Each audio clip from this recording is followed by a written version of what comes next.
Mbahaye ikaze mwe mukunda kandi mugakurikira ibiganiro byacu ku Ikamba Blooms TV, ni Sisi wanyu ugarutse ndabasuhuje kandi ndabifuriza kugubwa neza, ndabifuriza kugira amahoro, ndabifuriza kumva mumeze neza kandi nawe utameze neza, ndasenza Imana kugira ngo ihindure ibihe ku buzima bwawe, iguhe akanyamuneza, ikintu gitumye ubuza amahoro gikurweho mu izina rya Yesu Kristo.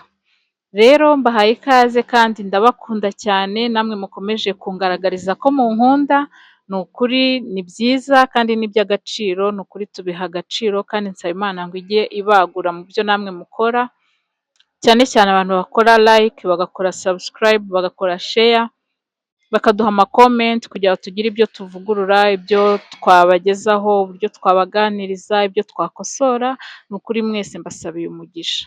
Mujye mukomeza rero kubana natwe, ni ukuri situkababure, mujye mutuba hafi ku Ikamba Blooms TV kugira ngo ibiganiro byacu bikomeze kugera kure cyane, kandi natwe muba muduteye inkunga, ni ukuri umunsi byaciyemo birenze uko tubibona nonaha, ni ukuri tuzabashimira, mukomeze rero mudufate amaboko, mukomeze mudushyigikire, kandi nawe wifuza gutegura indabo mu rugo, gukora jardin, wifuza ko twagutegurira tugahindura iwawe, tukaguha amavaze meza n'indabo, tukaguhindurira jardin, ndahari ku bwanyu, kontakite ziri aho hasi, muraza kuzibona munsi mu kiganiro, ni ukuri mujye mutubwira tubahe kuba ahantu heza. Ikamba Blooms Limited irabikora cyane, ahantu hagasa neza cyane. Rero nari ngarutse ntabarambiye ntabatindiye mu kiganiro cya Life Care, ni ukuri tugire ubuzima bufite icyizere, ubuzima bufite intego, ubuzima bufite icyerekezo. Ndakwifuriza kugira ubuzima burabya. Uyu munsi rero ndabaganiriza ku nkuru y'umwana w'umukobwa, umwana w'urubyiruko, nk'uko nawe uri kunyumva uri urubyiruko, cyangwa se ufite abana bageze mu gihe cy'ubwangavu, cyangwa se ukaba ufite umuvandimwe wawe, ukaba ufite inshuti, ni ukuri hari ibibazo byinshi urubyiruko rugenda ruhura nabyo, ariko ukibaza ese niba umwana ahuye n'ikibazo runaka, ni igihe cyiza cyo kumuta, ni igihe cyiza cyo kumwegera, bimeze bite? Umwana w'umukobwa rero ni umwana wavutse mu muryango mwiza, umuryango w'abakire, babandi twita abaherwe, babyaye umwana umwe w'umukobwa, barangije baramurera mu rukundo, mama we aramukunda baba inshuti cyane, papa we nawe urabyumva ni izo mbaraga ze, ikintu cyose niwe amutetesha, mbese ari mukora umbone mu kinyarwanda nyine cy'abana b'abatesi, mukore umbone. Umva n'umwana icyo yifuje cyose arakibona, yize amashuri meza, yiga mu bigo byiza, arangije rero rimwe ajya mu kirori, bino birori by'abana nyine b'inshuti ze ku kigero cye, hari umwana umwe wari wagize anniversaire, arangije ajya muri iyo party. Agezeyo rero ahurirayo n'umuhungu barakundana. Nyabuneka mubyeyi jya umenya ngo abana bawe ahantu wabohereje ni ahantu hazima, ni ahantu hameze hate, niba akubwiye ngo hari ibirori ashaka kujyamo ntumureke gutyo, ubanze umenye abo bantu ari gusanga bameze bate. Umwana rero yaje guhurayo n'umuhungu aramukunda cyane, bahana nimero, barangije bakajya baganira, birangira bagiye mu rukundo, amuganiriza amabanga y'iwabo, amubwira ukuntu ari abakire, ukuntu ari abaherwe, ukuntu imitungo yose ari we, mbese ari we uzayegukana, ari we ababyeyi mbese barambirijeho, ari we bakorera. Umuhungu rero yabitaye mu gutwi cyane ko yavukaga mu muryango udakize, arangije aravuga ati aha ngaha mbonye kope.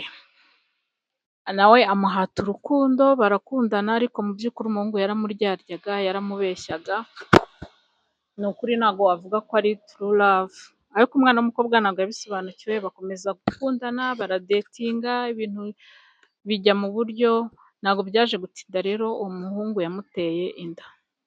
Amaze kumutera inda, urumva umwana uba warakuze, ari umwana umwe, ari umwana ukunzwe, yari n'inshuti ya mama we, yahise amuganiriza ati mami rero wa muhungu nakubwiye dukundana, hari ikibazo nahuye nacyo, byaje kurangira turyamanye, none yanteye inda. Mu by'ukuri umubyeyi ntabwo yahise aha agaciro icyo kintu cyamubayeho, ahubwo yahise agira uburakari burenze nk'umubyeyi uwo ari we wese, kandi nawe ndakumva wabugira umwana akubwiye ikintu nk'icyo, cyane ko bari inshuti baganira buri kimwe cyose, yumvaga nyine amwizeye, yumva mama we ari mube hafi akamuhumuriza. Ntabwo rero byatinze mama yahise yikoza mu cyumba hejuru, aramanukana varize, aramubwira ati ntabwo nkushaka muri uru rugo, ibi bintu urabona nabibwira gute papa wawe, usanga uwo muhungu waguteye inda. Arangije rero umwana arasohoka, ahamagara wa muhungu aramubura, arakomeza aramuhamagara biranga, aravuga ariko rimwe twigeze kuva muri pati tumugeza iwabo, reka njyeyo. Aragenda, arangije arakomanga, ku bw'amahirwe yasanze ari uwo musore uhari, amuha karibu, arinjira, nuko baraganira, ati se bite, ati iwacu rero ubu ndeba banyirukanye. Ati se baguhoye iki? Ati nyine kubera bya bindi twakoze, nababwiye nyine ko wanteye inda, baravuga ngo ninsanga umuhungu wanteye inda, baranyirukana, baranyanga, bampa akato. Umusore ntabwo yabyishimiye kuko icyo yashakaga yari umutungo we waba uwo mukobwa, ntabwo ari uko yari akunze uwo mukobwa cyane. Yahise rero avuga ati mbare gatatu wavuye ahangaha, mama atahagusanga akamenya ibyo bintu singushaka, agenda. Umwana w'umukobwa yaramwinginze ati sheri ntabwo wankora ibyo, ntabwo wankora ibyo bintu, umuhungu ariko aranga. Umukobwa rero yabuze uko agira, abura aho agana, intimba iramwica, agahinda karamwica, deception iramwica, abuze ababyeyi, abuze inshuti, abuze abantu muri make yafataga nk'abantu b'umumaro ku buzima bwe. Yahise rero yicwa n'agahinda, arasohoka akurura ka kavarize aragenda. Ntabwo byatinze, yatinze ku muhanda, akajya arara ku muhanda, akajya ashakisha ahantu yajya, agahamagara inshuti ze, yazibwira ikibazo yagize ntibongere gusubizaho telefone, abandi ntibongeye kumwitaba, ibintu biramucanga, isi imwiziringiraho, ibintu biramuyobera. Abuze uko agira, nyuma y'iminsi nk'itatu abona inzara igiye kumwica, abona n'ako kana gashobora gupfira mu nda nawe akabura ubuzima, nibwo rero yahisemo guhita avuga ati uko byagenda kose reka nsubire iwacu. Ati kera muri Sunday school ntabwo batwigishije umwana w'ikirara, ukuntu umwana yagiye agasaba umugabane akagenda, iwabo bagasigara bibaza aho umwana wabo yagiye. Ati ntiyasubiyeyo, papa we akamwakira neza. Nanjye rero reka ngende, reka nsubireyo ndebe ko mama yanyakira neza cyangwa papa. Yabuze uko agira rero afata inzira arongera asubira iwabo, nuko arangije agezeyo yarakomanze, mama we akimukubita amaso ararira, ahita aza aramuhobera amusaba imbabazi, ati mwana wanjye umbabarire narahubutse, umbabarire ni ukuri naricujije, naragukurikiranye mbura ahantu wagiye, twatanze amatangazo kuri polisi ahantu hose twarakubuze, ariko Imana ishimwe ikungaruriye, umbabarire ibyo nagukoreye byose. Nuko arinjira, bamwitaho, arakaraba, baramugaburira, araryama araruhuka. Agarutse rero bigeze nka nimugoroba yicuye, arabyuka aramanuka aza muri salo, asanga mama we hari uturimo arimo, nuko nyine bakomeza baganira mu gikoni, bamubwira ubuzima yanyuzemo muri iyo minsi itatu, amubwira amasomo yakuyemo, amubwira agahinda yagize. Ako kanya ntibyatinze papa we yahise aza, akimukubita amaso ati mbare gatatu wamviriye muri uru rugo, ntabwo nakwirukanye, urabona ukuntu wadukojeje isoni, urabona ibintu ukuntu abantu nkatwe, umugabo nkanjye w'umukire, umugabo wishoboye, umugabo ufite inshuti, ukadukorera ibintu nk'ibyo, ukadukoza isoni, ukajya kubyarana n'umuhungu w'umukene w'umubatindi, mbare gatatu wavuye muri uru rugo. Nuko siko byagenze, mama we yaragiye yegera papa we aramubwira ati koko ubu aka kanya wibagiwe agahinda twari dufite turi gusaba Imana ngo imutugarurire, none Imana irabikoze, urongera uramwirukanye, wambabariye kuko ni ukuri reka kunterera umwana agahinda. Umugabo rero yarabyemeye, yumviye madamu we, arangije aramubabarira. Nyuma y'igihe rero, amezi 9 ashize, umwana w'umukobwa yaje kubyara, abyaye ariko se arongera ati njyewe uyu mwana simushaka, uyu mwuzukuru simushaka muri uru rugo, reka nshake umuntu wamunderera. Baramwinginga, uko akana kagenda gakura, bagenda bagakunda, papa we aragakunda, mama we yaramukundaga nk'umwuzukuru we, umukobwa yaragarukanye morale, nyuma baje kumusubiza mu ishuri, bakomeza kurera umwuzukuru, umwuzukuru nawe abaho ubuzima bwiza. Muri iyi nkuru rero wambaza cyangwa nanjye nkakubaza, birakwiye ko niba umwana ahuye n'ikibazo ugomba kumwanga? Ese nicyo gihe cyiza cyo kumutererana? Nicyo gihe cyiza cyo kumwuka inabi? Nicyo gihe cyo kumujugunya? Mumbwire muri comment, mumbwire twungurane inama tubiganireho. Njyewe uko mbitekereza, inama naha ababyeyi cyangwa umuntu wese wahuye n'ikibazo kirenze ubwenge bwe, kirenze ubushobozi bwe, atatekerezaga ko ariko byagenda. Deception zibaho mu buzima, ubuzima butubikira ibyiza n'ibibi, ni amasurprise nta naho twabihungira.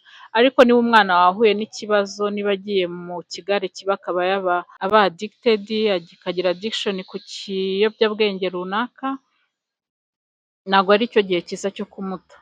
Niba abaye agiye mu kunywa inzoga, agasinda, akajya arara anywa inzoga, akajya aba umusinzi, ukabona arataha amajoro, ntatahira igihe uko ubishaka, ntacyo ukumva, ntabwo ari cyo gihe cyiza cyo kumuta.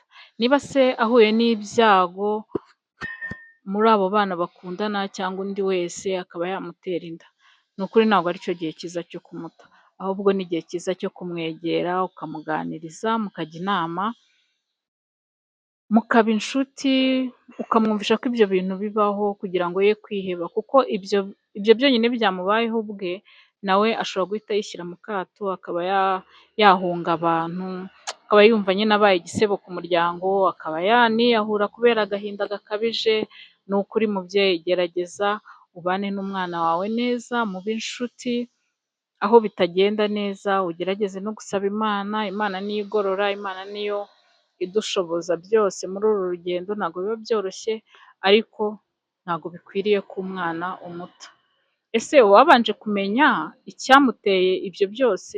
Erega hari n'igihe ubyuka mu gitondo ujya gushakisha, ukumva ko kuba ubona amafaranga, ukumva ko kuba ubaha buri kimwe cyose, ubajyana ukabasiga ku mashuri bigaho, nimugoroba ukajya kubacyura cyangwa umushoferi akabacyura, bagera mu rugo bagasanga umukozi yabateguriye buri kimwe cyose, ukaba wumva wenda bihagije. Ntabwo bihagije, birakwiye ko ubonera abana bawe umwanya, ukamenya ngo ese niba ari mu cyumba yikingiranye mu biki? Ese ya telefone namuguriye ntabwo ugiye kumujyana ikuzimu? Ntabwo ugiye kumujyana mu mico mibi? Ese niba narayiguze kugira ngo ajye abasha gukora research, abashe kwiga, nibyo koko nibyo akora? None se iminsi amaze mu cyumba tutabonana ahugiye mu biki?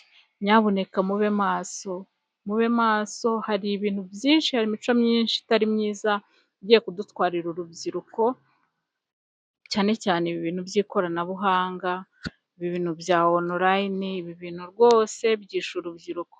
Mugire amakenga muri ako kanya, muri icyo gihe cyose ubamo, umwanya wawe utanga kugira ngo abana bawe babone ibyo ibibafasha mu buzima mu buryo buri physique, ni ukuri ugerageze umenye ngo bameze gute muri emotion zabo, bimeze bite, ese amarangamutima yabo ameze ate, ese ntabwo bajya bankenera bakambura?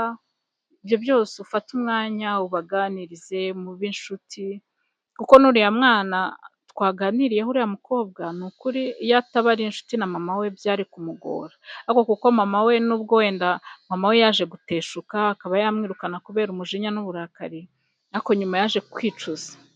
Irinde rero ikintu cyatuma wicuza, irinde ikintu cyatuma ubona ko ari wowe wabigizemo uruhare.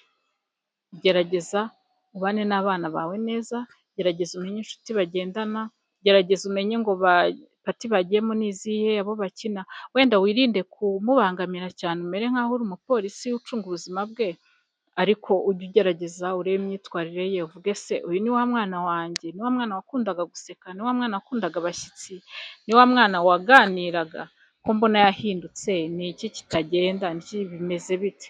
Ubikurikirane kandi uzabona igisubizo kandi uzagira umusaruro mwiza. Mwakoze rero kubana nanjye, mwakoze kuntega amatwi, ndabifuriza amahoro, amahirwe mu buzima. Imana ibishimire aho muherereye hose, ndabakunda, bye bye bye, bisous, bye.